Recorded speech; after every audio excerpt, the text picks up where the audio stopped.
Good morning guys, and a warm welcome back to Alan's Allotment. Thanks for popping along. It's the 6th of March 2021 and it's Saturday. So we've been back at work for over a week now, feeling much better than I was last weekend. I was pretty much burned out, but I did get some excuse me, I did get some symptoms from the injection. They were delayed, in fact. A couple of days had gone by and then I started to get a bit of bone ache and a bit of muscle ache, snotty nose and flu-like symptoms. Didn't knock me off my food, but just feeling generally run down. But honestly, it's nothing to be, no reason not to have the vaccine, guys. Feel much better today. I came up this morning, nice and early, checked the birds, fed and watered them, done the chickens, collected the eggs. Quick look in the polytunnel, as you've seen. The lettuces are coming along nice, the onions are popping through, so that's all a bonus, guys. We didn't even expect they were going to come through. And last weekend, just before I went home, after I finished the video, I planted 10 tomato seeds. Now I won't use 10, but I planted 10 just in case we get poor germination.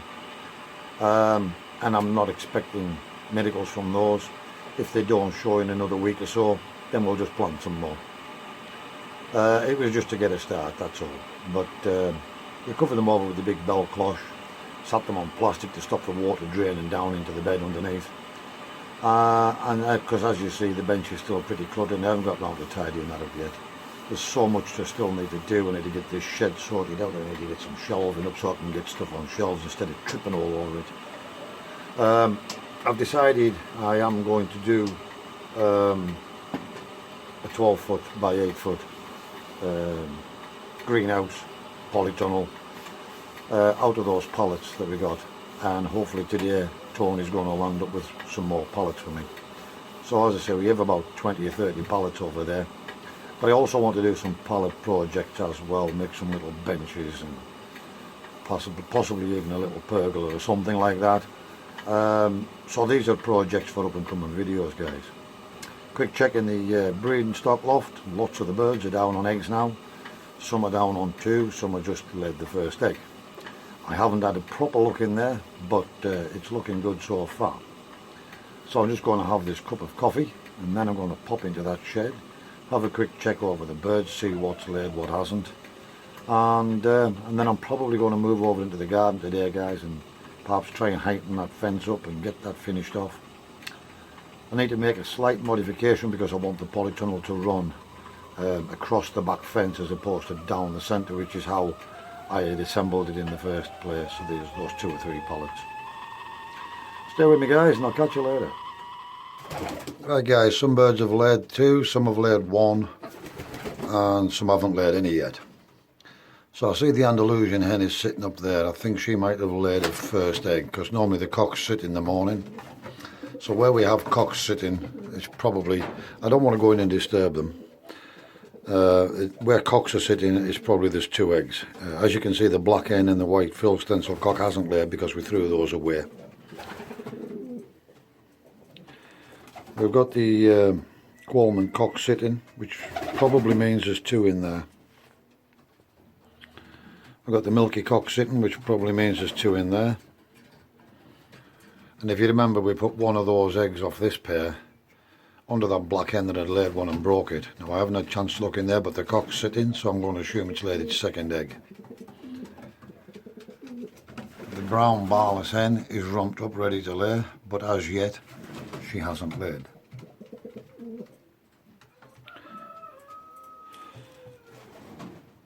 And the little ice hen, she's rumped up and standing over the nest ball, but hasn't laid as yet.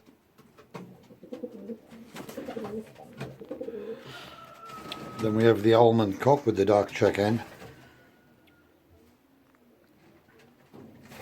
And the fact that the cock is sitting, I'm going to say there's probably two on there. In the top nest that you can't really see, we've got the white barred opal cock sitting on the nest, so I'm going to assume there's two in there. We've got the brown spread cock sitting on the nest. We can make an assumption there's two in there. Then we have the double factored indigo cock sitting. We can assume there's two in there. Now I did see this while I was feeding, the cock's sitting, but there was only one egg in there. Maybe the hen is only going to lay the one egg. That's the brown frill stencil hen that he's paid to. And as yet, we still don't have anything off the blondinette cock and frill stencil satinette hen. These two here. But there's time yet, guys. I've also just opened the let up on this aviary here to let these 6 cocks come in and out of the aviary now. They've been locked in there for over a week.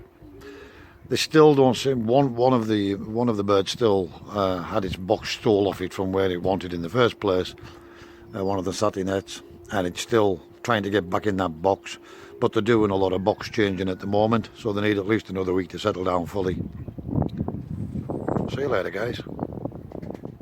Right guys, productive day, just cracked on. Tony did arrive and he brought me some more pallets, and we've been working together, social distancing, and we've got quite a lot done. So I'm just going to show you. It might not look much to you guys, but believe me, it took all day.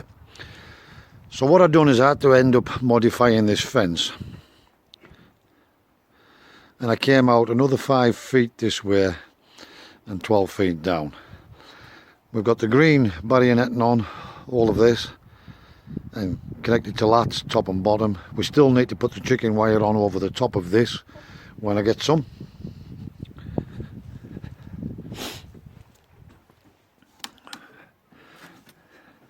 This is basically just to keep the hens out, guys, for now.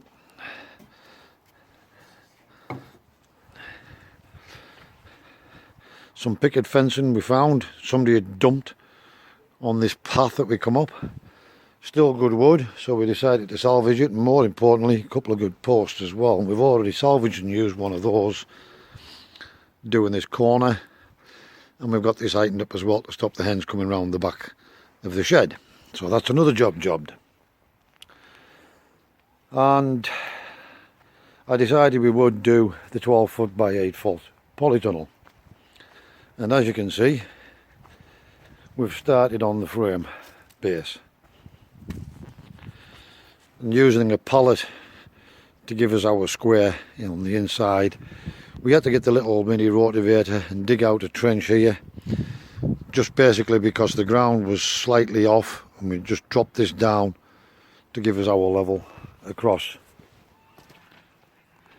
So there you can see it's going to be 3 pallets in length and 2 pallets wide, and that gives us 8 foot by just over 12 feet, because you've got your extra 4 inches on here and an extra 4 inches on there, so you're getting roughly nearly 13 feet, but actually internally you're still only getting your 12 foot. So I haven't decided how we're going to have the doors, but we're probably going to cut this pallet down here all the way down and use this as a door, and then cut this pallet down here all the way down and have 2 double opening doors, or have it as 1 or 2 if I need to get a wheelbarrow in for any reason or whatever. And the idea is to, well, I haven't made my mind up yet, but I'll probably do a centre bed but with a walk path. I'll leave a path to walk right down, or at least leave a path at that end and up this side, and I'll probably have a centre bed and again a space here so I can walk up and round. I'm not entirely certain how I'm going to do this yet, guys, or whether just to have the bed offset to one side but bring the trees forward away from the wall. So have a bed, but bring the trees this way, so they've got plenty of space for branches to go back. And then maybe put one across the back and down here and have a centre path, more or less. That's probably how I will do it, to be honest with you. But either way, as you can see, it's going to be a good size. It's 8 feet wide and it's 12 feet long. So that's a really, really, really good productive day, guys. Yeah, at least it's a start and things are starting to come together. Still need to I still need to dig the tree out. Ran out of time. It's fast fading daylight now. So we've got a good job as far as I'm concerned, and that'll do us for today. Good day's production. I don't think the forecast's too good for tomorrow, but as you can see, we've got our level across there as well, guys. It's not 100% accurate, but it's pretty damn close. What I still need to do is we need to now, these are screwed temporarily with one screw. I basically just need to get these lifted and slide the visqueen underneath, or we might just wait until Tony comes another day. Drop the side and lift it out, put the plastic down, drop it back on, and then come up the side. So we'll cut a piece just 5 feet, sit the pallet onto the plastic to protect it, come up on the outside and over the top. And we'll do likewise, then we'll lift this wall out, drop the plastic in, drop it back in, and plastic it, and we'll do that all the way around, guys. So yeah, really, really, really productive day. We did break 1 or 2 of the pallets up, just so we could use extensions here and screw them to the front of our posts, just to build the height. And that done what we needed to do, guys. So happy days.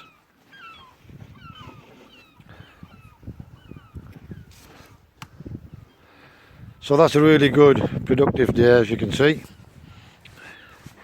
Well pleased. Now the forecast isn't too good for tomorrow, but I'm happy. That's a really, really good day's work. At least the hens can't get through there now for the time being, and that's all really, really tight, this mesh. But what we're going to do is put chicken wire over the top as well, and then when the gales are trying to blow through, because we get a lot of southerly winds, the wire netting will hold the netting back as well. So yeah, really, really good day, guys. Had a cracking day. And even if I don't do anything tomorrow, I'll be a happy chappy if I just come up tomorrow, feed and water, and go home and have a day's rest. Really, really, really happy with today's progress. I'm just going for a cup of coffee, and if it's light enough in the shed, I'll give you a final roundup. Right, guys, it's 20 to 5 at night now. Now I know it stays light and doesn't get properly dark until about 6:30 now. However, I'm really feeling it now. Even with Tony's help, as I said, we were having to keep our distance. I had my mask on, and it was rather difficult, let's just say that, especially trying to work with the mask on. So, really, really good, productive day though. Got that fence heightened up, we modified first, then we got it heightened up, got the lights in place, got it all stapled into place, got the hens stopped from being in there, got the back corner sorted out as well. We salvaged some more wood. We got another 16 pallets, another 18 pallets. Tony landed with them first thing, and I just left him to do the runs, bringing those to start with, while I cracked on with doing the modification of the fence, and bringing it out like a dog's leg. Now the reason I'd done that was because I wanted the polytunnel to run across the back of the fence, as opposed to taking up a great big amount of that area, up the centre of that. Which was only 12 feet wide anyway, so we left a wasted 4 feet this side and a wasted 4 feet space that side. So I thought if we put along the back fence, one, because we get the southerly winds coming up, if we put the polytunnel in the lengthways direction, it'll be stronger. And 2, because it took up much less space, all it meant I had to just dogleg the fence by another 5 feet to be able to fit it in that place and still leave room for my compost bins when we take part of the other fence out back into the growing area, as you'll see in videos to come, guys. So yeah, really delighted with today's progress. And even if I get nothing at all tomorrow except feed and water and check the birds, I'll be a happy chappy, and that's a good weekend's work as far as I'm concerned. If I get anything else done, well, that's a bonus and we'll bring you along. But if the weather takes a turn for the worse, which I think it might do tomorrow, it's certainly forecast, then we can just come up, do the birds and go down home and have a chill out day, knowing full well that I've got a good start over in that growing area. What I might do tomorrow, if I do nothing else, if the weather's half decent in the morning, sort of like this, I might come up and go over into the growing area and peel all the plastic back off the beds now, because I want to get a bit of weather at those beds prior to the potatoes going in at the end of March. So I put the potatoes in the last week of March as a rule, but that will depend on the weather. If we've got severe frosts, and then we might leave it a little later. But I normally put my early potatoes, and they're all earlies. I'm filling all the beds with earlies because I got such a great crop off those Winston potatoes last year. I'm filling the entire beds with them. There is 2 beds I'm not, because I've still got some garlic to plant I want out, and I've got some of these onions that will be getting transplanted into one of those beds as well.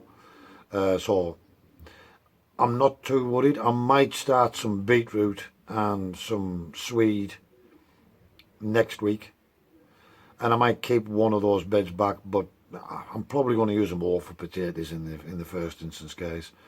But now I've got this spare bit of grow area. Something else we managed to get. Managed to get 3 nice pallet collars as well.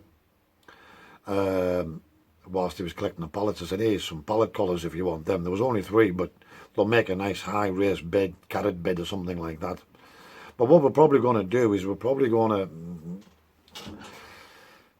to, because I'm using all the other beds for potatoes in the first instance, I do want to get some beetroot or maybe swede or something like that. So what we'll do is we'll throw some cardboard down on that barren ground that we've reclaimed. We'll build some raised beds with the pallets, and we'll throw some compost in, and we'll start growing them right away, guys. But I've got a couple of weeks to do that still, so fingers crossed the weather's okay over the weekends and we can get cracking with that. But like I said, even if I get nothing at all done tomorrow, we'll probably just pull that plastic off and let the weather start getting at those beds now, and the frosts get at the compost just to finish breaking it down, ready before the potatoes going, guys. Hope you've enjoyed today's little video, a little bit of a change and a mix-up. Wherever you are in the world, please stay safe, be practical, and keep yourselves out of harm's way. Thanks for watching, guys.